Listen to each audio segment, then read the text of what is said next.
this is Tim from Your 6 Studios. Today in this video, I'm going to show you how to power off your PlayStation 4 with the power button.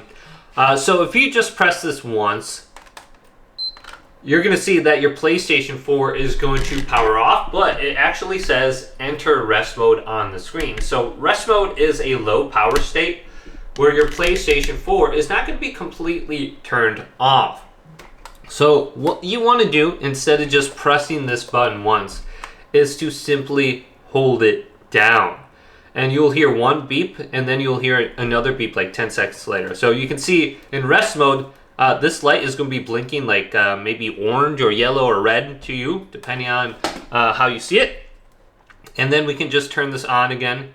And if you hold down this specific power button right here, that will completely turn it off. If you want to put it into rest mode, just press it once. So that's the key, holding it down versus just pressing it. So when the PlayStation turns on, this light will be blue, and then you know it's turning on.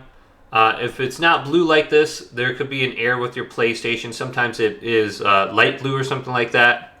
So let's hold this down now. So I heard that beep once, and then I'm going to hear it another time. So you can see the light change to like pink. All right, now if we look at the screen, it says turning off. So it's actually turning off and not just in rest mode now. And then after about 10 seconds, this pink light will go away and there will be no lights on the top of my PlayStation 4 now.